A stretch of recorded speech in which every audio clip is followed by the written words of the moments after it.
Hello everyone. Today we are going to study the poem An Elementary School Classroom in a Slum, written by Stephen Spender, an English poet who was born in 1909 and died in 1995.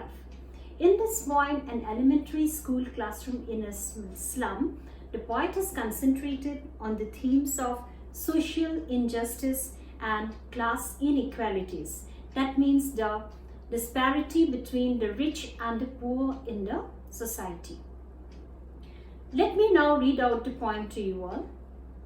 Far, far from gusty waves, these children's faces, like rootless weeds, the hair torn round their pallor, the tall girl with a weighed-down head, the paper-seeming boy with rat's eyes, the stunted, unlucky heir of twisted bones, reciting a father's gnarled disease, his lesson from his desk. At back of the dim class, one unnoted, sweet and young, his eyes live in a dream of squirrel's game in tree room other than this. On sour cream walls, donations.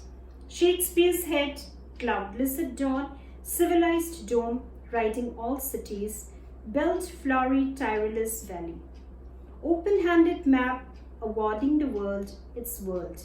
And yet, for these children, these windows not this map their world, were all their futures painted with a fog. A narrow street sealed in with a lead sky, far, far from rivers, capes, and stars of words. Surely, Shakespeare is wicked, the map a bad example, with ships and sun and love tempting them to steal, for lives that slyly turn in their cramped holes from fog to endless night. On their slag heap, these children wear skins, peeled through by bones, and spectacles of steel, with mended glass, like bottle bits on stone.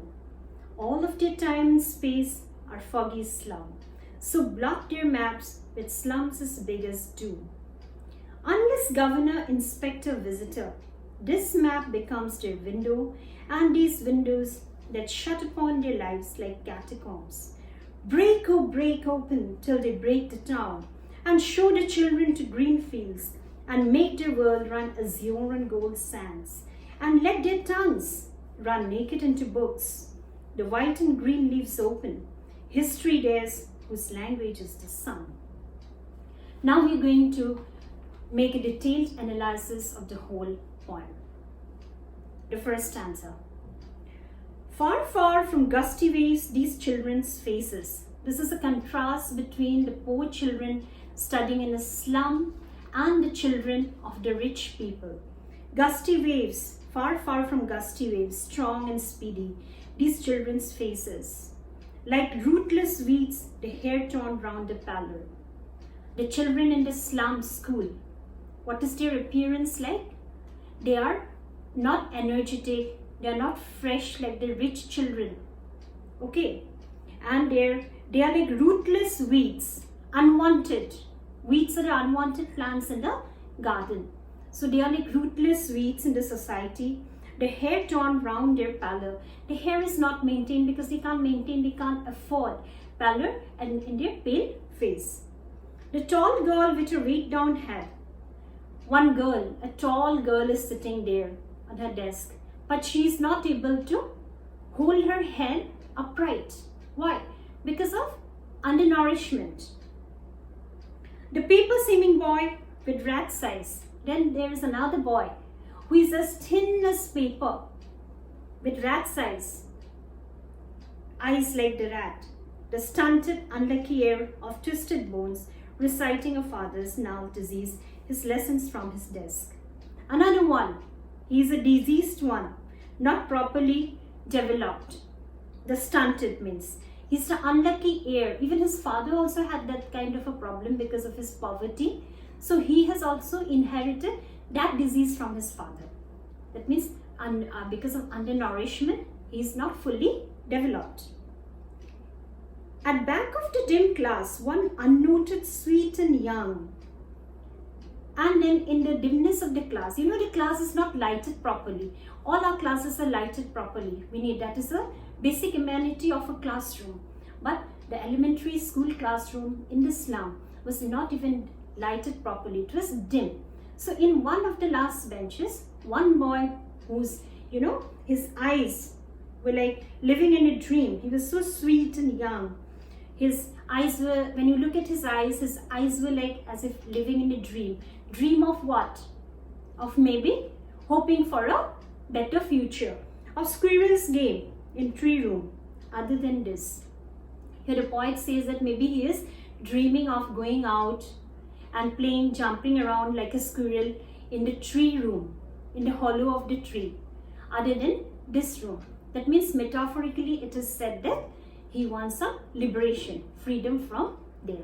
So in this stanza, the poet says about the despair, the dejection of the elementary school classroom in a slum, including its children, how the children in the slum is. On sour cream walls, donations, Shakespeare's head, cloudless at dawn, civilized dome, riding all cities, belt, flowery, tireless valley. The walls of the classroom have been described here. How it is? Sour cream walls. Sour cream means it is not very bright like, okay? Maybe the entire school, entire classroom was painted long years back with some donation received from the rich class of people. And as donations, they have also received what? Shakespeare's head. That is the bust of Shakespeare. Cloudless at dawn. Sceneries showing cloudless at dawn. When we see a cloudless sky, we feel so good. Civilized dome riding all cities. Sceneries of civilized dome. That is riding all the cities around the slum school. Belt flowery tireless valley. You know the tireless alpine valley. It is a very beautiful valley. Yes, with belt flowers there. Like all those kind of sceneries were there in the elementary school classroom. You have seen our classroom, how it is decorated. Our elementary school classroom. So similarly, even that classroom was also decorated. But like it doesn't reflect the reality. Open-handed map awarding the world its world. And even a map is also hung there on the walls. Now, why do we hang all these things on the walls of an elementary school classroom? So that the children get exposure to it and they want to know more about it, where this place exists, who is Shakespeare, all these things. But it is just baseless for these children to have these things inside their classroom because there is no hope for them to be liberated from that state of poverty. And yet for these children, these windows, not this map their world, but as a contrast to the rich people's children, this map, these things that are being hung on the walls of the classroom, that is not their world. They can't afford to go to these places. They can't read Shakespeare. They can't go and visit the civilized domes in and around them because their future is painted with a fog. Because they are not able to come out of that situation. Their future is very bleak, very weak. We have seen that the father, one child has inherited his father's now disease of twisted bones. So you can just imagine like, they can't hope to come out. Their future is like blotted. A narrow street sealed in with a lead sky. A narrow street means their future is sealed in with a lead sky. Lead means when you stop something with a lead, like there is a blockage to it, isn't it? So that means what? There is no hope for them. Far, far from rivers, capes, and stars of words. Their world is far away from capes, rivers. That means the adventurous nature and the stars of words, the books. All these symbolizes the different objects of adventure to explore for their benefit. Surely Shakespeare is wicked. The map, a bad example. The poet says that surely Shakespeare is wicked. For them, in that context of the classroom, for those children, Shakespeare is wicked. The map, a bad example, with ships and sun and loving tempting them to steal. Now, why Shakespeare is wicked and the map a bad example? Whereas in our school, like we used to have Shakespeare's bust, children may ask, they want to visit Shakespeare. and the map, which place is this, this is USA, this is UK. They want to visit for their knowledge, isn't it? But for them, it is wicked and a bad example, which ships in sun and love, tempting them to steal. Because once they come to know of Shakespeare, yes, and once they come to know about the whole world, they are also children like you all. They also want to go and explore Shakespeare. They also want to visit all the places given on the map, but they can't afford it. That is why it is a bad example and it is wicked. Because if they want to do so, what will happen? They will be tempted to be what? They have to steal something from their parents or from their locality and then go to explore. They cannot afford it. That is why it is bad. For lives that slyly turn in their cramped holes, from fog to endless light, these children, they are like, what? They are living in the cramped holes, the place where they stay. Not like a wide space like our house, we have our own rooms, we have our own corners, but they don't have, they're just cramped holes. In one space only, everybody lives, and cramped holes from fog to endless night.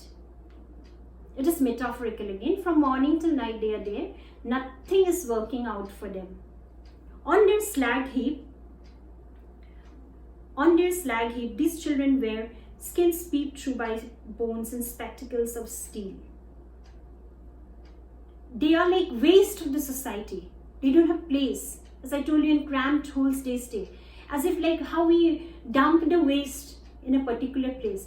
That is the way that they live in their shelter. You have seen the slums, I think, how they are damped, heaped up. And these children wear skins peeped through by bones and spectacles of steel with mended glass.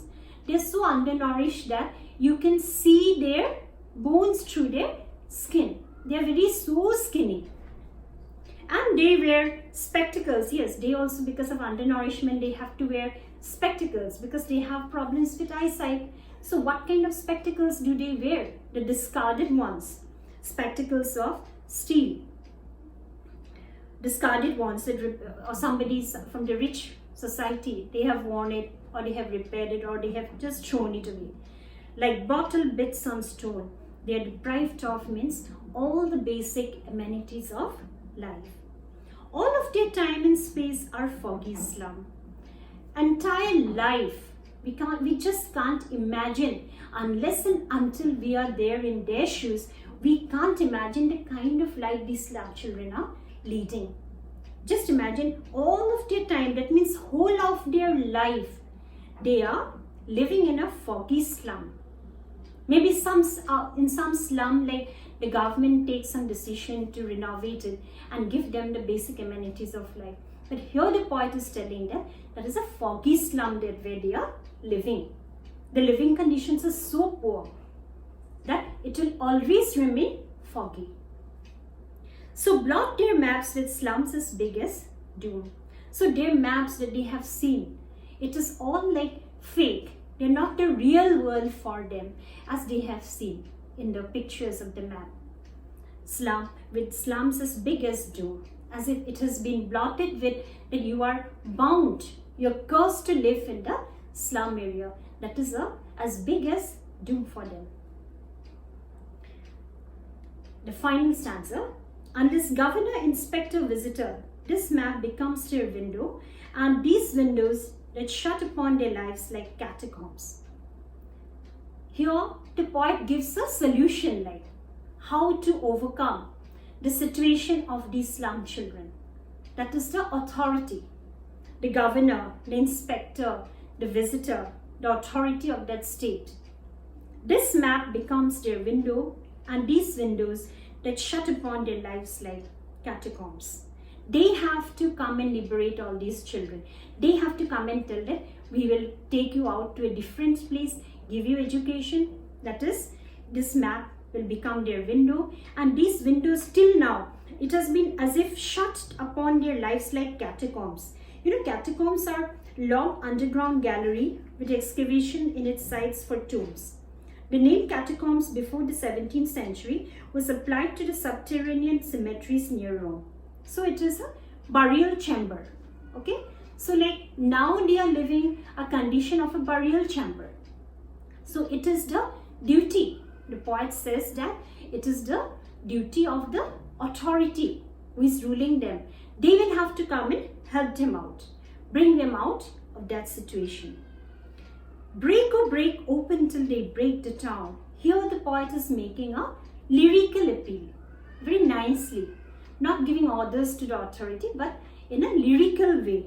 Yes, he says, break, oh break open till they break the town, and show the children to green fields, and make their world run azure on gold sands. So he appeals to them lyrically that you please come and break. Break, oh break means take out, liberate these children out of this slum area, and let them show to the green fields how beautiful the other world is, how beautiful the nature is, and make their world run azure on gold sands. Let them make their own lives, liberate them out from this place, and give them the exposure, and let them make their own future and own lives, and let their tongues run naked into books, the white and green leaves open. Let their tongues, that means delving into books. They should be reading books. That means he makes a lyrical appeal to the authority that you give education to them. Run naked into books and white and green leaves open. History theirs whose language is the sun. It is then only they will be liberated. Yes, he ends the poem on the positive note. Yes, like I would like to end the poem with a saying of Dr. APJ Abdul Kalam. He said that if you want to glow, shine like the sun, you have to burn like a sun. Then only you will be making history. So in a similar way, the poet says that he appeals lyrically to the authority ruling them to come and liberate them, give them exposure to the other world, other side of the world, give them education, and then let them make their own world, be successful, give education, and they will toil hard, and they are going to make history with their hard work. Thank you.